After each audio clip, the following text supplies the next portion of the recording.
Meus amigos, retomando aqui o assunto, estávamos falando sobre eficácia externa ou eficácia privada ou horizontal dos direitos fundamentais, dentro desse tema neoconstitucionalismo ou constitucionalismo pós-moderno. Então, fazia referência ao caso Lutz, que foi julgado pela Corte Constitucional Alemã, que, no caso concreto, foi uma ação judicial ajuizada por um diretor alemão contra o Eric Lutz, que capitaneou um movimento para boicotar o filme por ele lançado após a Segunda Guerra Mundial. Esse diretor alemão, como eu disse, ele era defensor dessas ideias nazistas e, por conta disso, o Eric Lutz e outros intelectuais alemães resolveram por bem boicotar esse filme. Esse caso chegou à Corte Constitucional Alemã e, diante desse conflito de bens jurídicos tutelados, a Corte Constitucional julgou improcedente esse pedido de reparação civil, entendendo que a liberdade de expressão do Eric Lutz deveria se sobrepor a esse pedido de reparação por eventuais ilícitos, eventuais danos econômicos sofridos pelo diretor alemão. Então, meus amigos, voltando a esse neoconstitucionalismo, eu quero que vocês sempre se atentem à Constituição como norma objetiva de valores. E diante desse conflito de bens jurídicos tutelados, é necessário que se faça uma interpretação com base no princípio da concordância prática ou harmonização. Então, aqui nessa fase do neoconstitucionalismo, eu quero abrir um parênteses para vocês. Eu subo um pouco o material, por favor. Eu quero abrir um parênteses para vocês para fazer uma distinção sobre as normas, regras e normas, princípios, sobretudo porque isso aqui é bastante utilizado nessa nova forma de interpretar as normas jurídicas à luz, evidentemente, do marco fundante que são as normas constitucionais. Nós sabemos, então, que a essa época do neoconstitucionalismo existe uma força normativa dos princípios, os princípios que deixam de ser vistos meramente como normas programáticas, sem essa densidade normativa muito forte, para ter, então, essa força normativa. E aí, suba o material, por favor. As normas, então, elas podem ser divididas em normas regras e normas princípios. Nas normas regras, diante de um conflito entre normas, aplica-se a regra do tudo ou nada. Deve-se invalidar uma regra e validar a outra. Diante de um conflito de bens jurídicos decorrentes de normas, princípios, nós sabemos que aí a forma de interpretar é através da concordância prática ou da harmonização. Ou seja, diante da rota de colisão de direitos fundamentais, no caso concreto, deve o intérprete buscar a melhor solução através da concordância prática, da harmonização, da razoabilidade, da proporcionalidade. Então, meus amigos, é nessa fase aí, voltando para essa evolução dos direitos fundamentais, nós precisamos falar do surgimento das normas ou dos direitos de terceira geração, de terceira dimensão. E aí é mais um desdobramento desse neoconstitucionalismo, desse constitucionalismo pós-moderno, pós-Segunda Grande Guerra. Em que consiste esse direito de terceira dimensão? Sabemos que as relações sociais, a evolução da tecnologia, da ciência, ela demanda novas formas, novas relações sociais. As relações elas passam a ser relações de massa, então novas relações econômico-sociais. E aí a sociedade, evidentemente, deixa de querer do Estado tão somente a proteção de direitos civis e políticos, de direitos sociais, econômicos e culturais, para querer também a proteção de direitos transindividuais, direitos indivisíveis, ou seja, direitos cuja titularidade é coletiva. Então, nessa fase da terceira geração dos direitos fundamentais, nós temos a proteção ao meio ambiente ecologicamente equilibrado, a proteção ao patrimônio comum da humanidade, ao patrimônio material, ao patrimônio imaterial, a proteção do direito do consumidor, o direito à comunicação. Então, meus amigos, é nessa fase que surge um microsistema de proteção de direitos transindividuais, de direitos coletivos. Direitos difusos, direitos coletivos, direitos individuais homogêneos. Mas aí sabemos que já no século XX, outras discussões surgem sobre direitos da transexualidade, direitos reprodutivos, o biodireito, e aí podemos então passar para essa quarta fase de dimensão de geração de direitos fundamentais. Em que consistiu essa quarta fase da geração ou dimensão dos direitos fundamentais? Meus amigos, essa é uma classificação doutrinária, mas podem ter convicção que os direitos de quarta dimensão podem ser divididos em participação da democracia, o acesso à informação e o pluralismo. E quando cair na sua prova direitos de quarta dimensão, vai cair a questão atinente ao pluralismo. Por quê? Porque o Supremo Tribunal Federal tem se debruçado sobre diversas matérias que se referem justamente sobre esse pluralismo, esses direitos de quarta dimensão. E eu posso fazer referência ao quê? Meus amigos, ao direito de ser diferente. O direito de ser diferente. Então, o casamento de pessoas homoafetivas julgadas pelo Supremo Tribunal Federal na ADIM 4277 é nada mais do que um direito de quarta dimensão, o direito de ser diferente, a busca pela felicidade. Além do casamento de pessoas homoafetivas, qual outro tema que podemos dizer que se encaixa aqui nos direitos de quarta dimensão? Os direitos reprodutivos, os direitos à transexualidade. Então, meus amigos, esse tema biodireito, ele está sempre relacionado a esses direitos de quarta dimensão, ao direito dessa busca pela felicidade, essa busca por ser diferente. Sobre o material um pouco, com relação aos direitos reprodutivos, como a sua prova, uma eventual prova subjetiva pode tratar disso?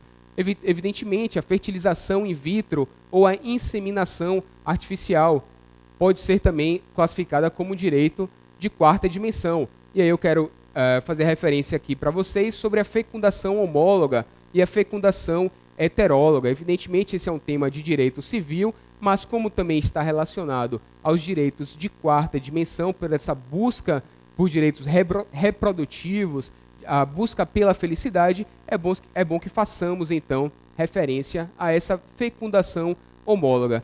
Meus amigos, do ponto de vista do direito civil, a fecundação homóloga é aquela em que o material genético é doado pelo marido, ou seja, a fecundação homóloga, o material genético é doado pelo marido. A paternidade, como eu disse aqui, ela é presumida independente de qualquer manifestação do doador. Por quê? Porque o material genético é doado por uma pessoa conhecida. Então, a paternidade na fecundação homóloga, ela é presumida. Na fecundação heteróloga, por outro lado, o material genético ele é doado por uma terceira pessoa a um banco de sêmen, a um banco de material genético. E, nesse caso, o marido, ou seja, aquele que não foi o doador do material genético, ele tem que ratificar aquela paternidade, ratificar aquela relação afetiva com o eventual filho que advenha dessa inseminação artificial. Mas, voltando aqui, essa é mais uma questão de direito civil, só queria fazer essa referência. Eu quero aqui me ater, então, a esse direito de quarta dimensão, esse biodireito. Um tema, meus amigos, bastante relevante que eu quero que vocês se atentam é o direito à morte digna. E como é que eu posso fazer referência a esse direito à morte digna? Como a dignidade da pessoa humana como um desdobramento, um vetor máximo de interpretação, esse núcleo essencial da interpretação das normas constitucionais. Primeiro, referente à eutanásia. A eutanásia, como nós sabemos, é essa antecipação da morte na hipótese de grave e sistemático sofrimento de um determinado paciente. Então, a eutanásia seria essa antecipação da morte a pedido do paciente quando se está diante de um grave e sistemático sofrimento daquele paciente. Isso aí pode ser encaixado, então, como direito à morte digna, como desdobramento do princípio da dignidade da pessoa humana? Sem dúvida nenhuma que sim. E aí, essa forma de interpretação está ligada justamente a esse neoconstitucionalismo, a essa busca pela felicidade. A distanásia, meus amigos, em que consiste a distanásia? A distanásia seria justamente procrastinar a morte de determinada pessoa que já está em uma situação também de intenso sofrimento, através de meios incisivos que eventualmente causem, inclusive, mais sofrimento. Ou seja, é você interferir na morte natural do paciente através de meios médicos, de intervenção médica, que eventualmente cause, inclusive, mais sofrimento àquele paciente. Isso seria lícito? Isso seria legal? Isso seria observar essa dignidade da pessoa humana, esse direito fundamental à morte digna? Me parece que não. A distanásia, então, seria algo que o ordenamento jurídico, sobretudo a interpretação das normas, deveria afastar, não deveria observar. Por final, ainda nesse tema relacionado à morte digna como direito de quarta dimensão, temos a ortotanásia, que seria justamente esse meio legal de, através de mecanismos e intervenções médicas, chegar ao termo, ou seja, ao termo da vida de determinado paciente, reduzindo-lhe o sofrimento. E aí me parece que essa seria a melhor forma de se garantir uma morte digna, de se garantir a dignidade da pessoa humana. Meus amigos, um outro tema que está ligado aí é o biodireito e notadamente também esses direitos de quarta geração, me parece que é a antecipação terapêutica do parto. E o Supremo Tribunal Federal julgou constitucional justamente a antecipação terapêutica do parto, os fetos anencéfalos. E aqui eu peço a vocês que, se possível, leiam a DPF 54, em que o Supremo Tribunal Federal justamente julga a antecipação terapêutica do parto como um desdobramento desse princípio da dignidade da pessoa humana, a dignidade da mãe que carrega no seu ventre um filho que nascerá possivelmente morto ou morrerá em poucos minutos após o parto. Então, a constitucionalidade, a legalidade da antecipação terapêutica do parto acaba sendo um desdobramento do princípio da dignidade da pessoa humana, um direito de quarta geração. Pesquisas com célula-tronco, e aí o Supremo Tribunal Federal também julgou a constitucionalidade do artigo 5º da Lei de Biossegurança, a ADIM 3510. Desenvolvimento de organismos geneticamente modificados, a proteção a espécies ameaçadas. Meus amigos, podemos também encaixar aí como biodireito, como direito de quarta dimensão. Seguindo ainda nessa evolução dos direitos fundamentais, podemos, numa classificação doutrinária, fazer referência aos direitos de quinta dimensão. E aqui eu vou me ater à classificação de Paulo Bonavides, em que ele traz como direitos de quinta dimensão o direito à paz. A Convenção da ONU, ela veda a utilização da força, ou seja, do conflito, para a solução, a resolução de conflitos internacionais, a utilização da guerra, a utilização da força armada, salvo, evidentemente, na hipótese de legítima defesa. E aqui, no artigo 33 e artigo 51 da Convenção da ONU, proíbe-se a utilização justamente do conflito armado na solução de controvérsias internacionais. Isso aí nada mais é do que um desdobramento do próprio direito de quinta dimensão, do direito à paz. A Convenção de Haia, mais uma vez também, ela traz essa proibição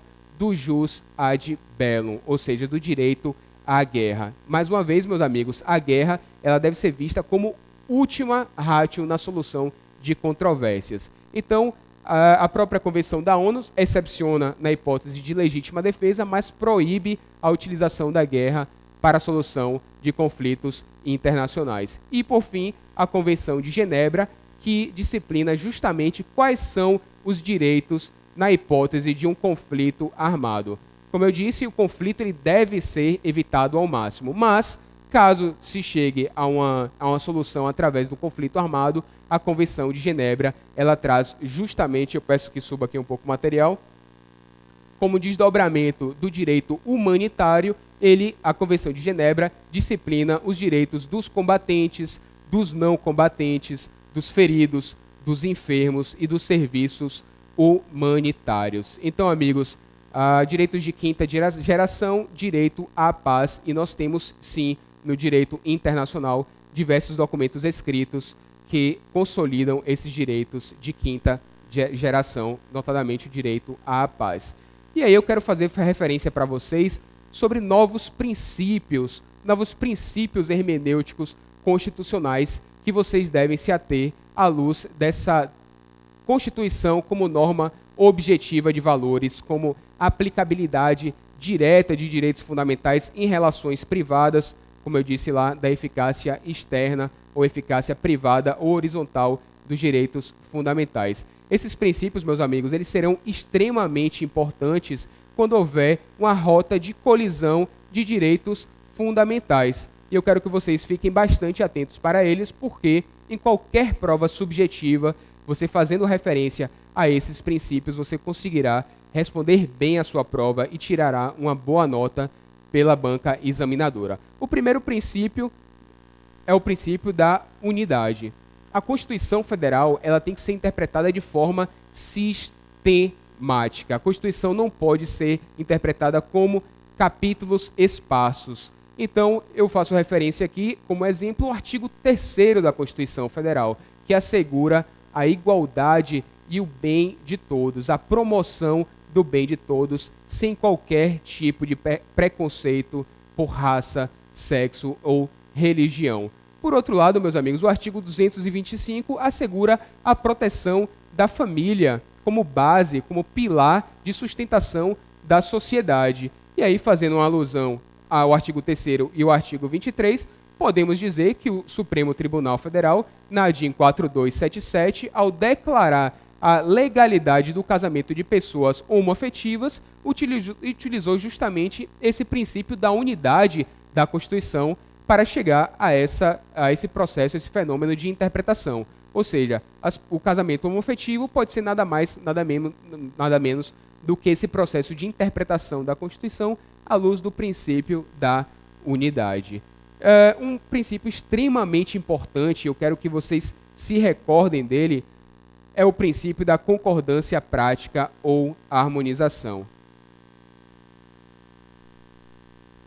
Mais uma vez, diante dessa rota de colisão de direitos fundamentais, é necessário que o intérprete ele utilize a ponderação de interesses, a ponderação de valores, para se chegar a uma solução mais legítima para aquele caso concreto. Então, meus amigos, diante dessas novas relações sociais, peço que suba um pouco o material, essas novas relações sociais, essas relações de massa, sabemos que diversos direitos fundamentais eles estão em rota de colisão.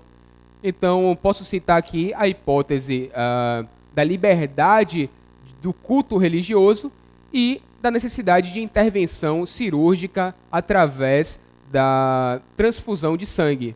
Sabemos que a testemunha de Jeová, ela, por uma opção religiosa, ela é contrária à intervenção, à transfusão de sangue. Por outro lado, sabemos que numa situação de emergência é necessário que se faça essa transfusão sanguínea. Então, como deve o intérprete solucionar esse caso concreto? Deve-se, então, assegurar esse culto religioso ou deve-se priorizar aí a proteção à vida? Evidentemente que a solução será dada no caso concreto e um dos princípios que serão utilizados será especialmente o princípio da concordância prática ou da harmonização. Meus amigos, a força normativa da Constituição. E aqui eu faço mais uma vez referência, uma digressão aos estados liberais, em que as normas infraconstitucionais eram as que detinham de fato uma força normativa. Nesse neoconstitucionalismo, as normas infraconstitucionais, elas cedem espaço para as normas constitucionais, que passam a ter uma densidade normativa muito grande. Então, as normas infraconstitucionais, o direito privado, ele passa a ser interpretado à luz da Constituição, e isso aí é um desdobramento da força normativa da Constituição. Peço que suba um pouco o material. Lembrem-se também do princípio da conformidade funcional ou da justeza.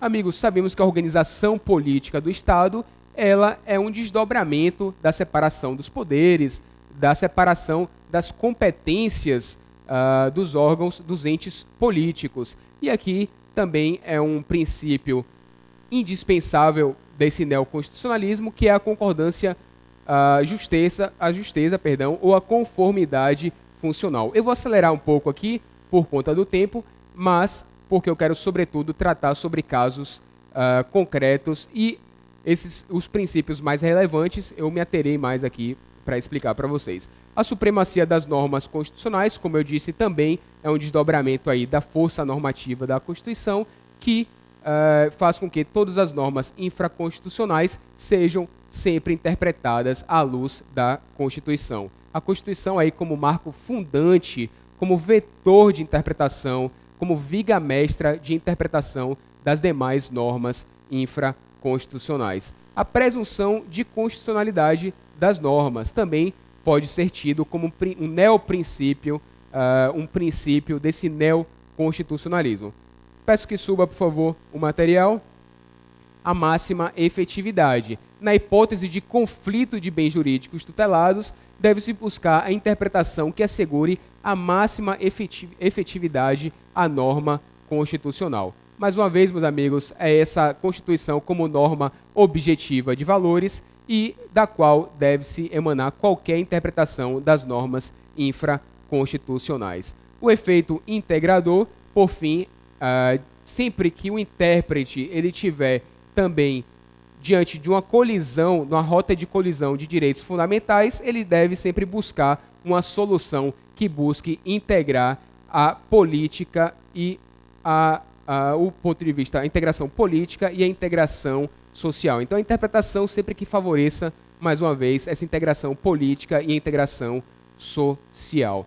Meus amigos, um princípio extremamente importante, eu quero que vocês se atenham a ele, é o princípio da razoabilidade e o princípio da proporcionalidade. O princípio da razoabilidade, ele tem origem no direito americano e ele se desdobra como a equidade, o equilíbrio, a justiça, no caso concreto. Então, meus amigos, peço que suba um pouco o material. Lembre-se que razoabilidade, ele tem essa origem no direito americano e ele significa justamente essa ideia de justiça, de equilíbrio, equilíbrio no caso concreto. A proporcionalidade, a sua origem advém do direito alemão.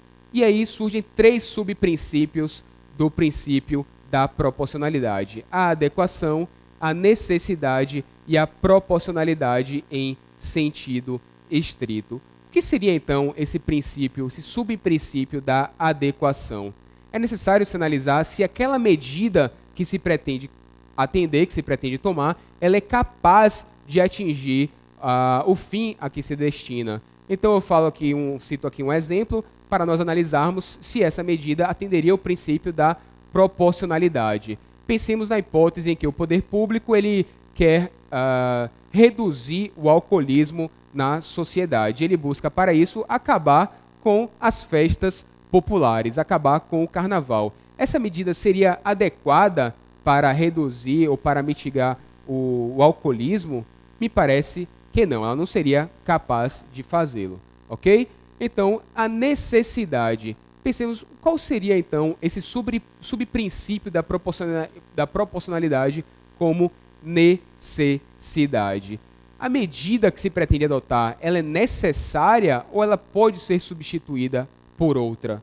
Ou seja, essa medida de se acabar com as festas populares para reduzir o alcoolismo, ela é necessária ou pode ser substituída por outra?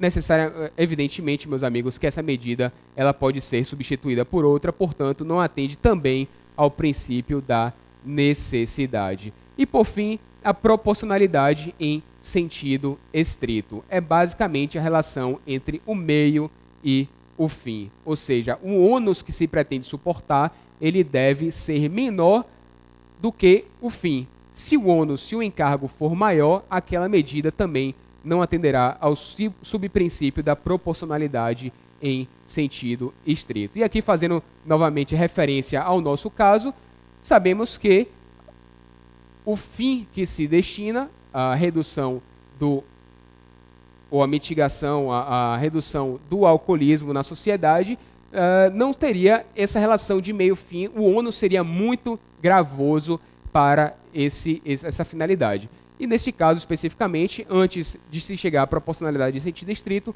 a medida não foi adequada e não foi necessária. Então, amigos, eu queria falar aqui sobre esses novos princípios hermenêuticos constitucionais. No próximo bloco, trarei aqui uma questão que foi objeto do último exame de Direito Constitucional, prova subjetiva do 11º exame da OAB, para vocês resolverem comigo e eu fazendo alusão justamente a esses temas que eu abordei, como vocês poderiam resolver essa questão subjetiva, este caso prático, ok?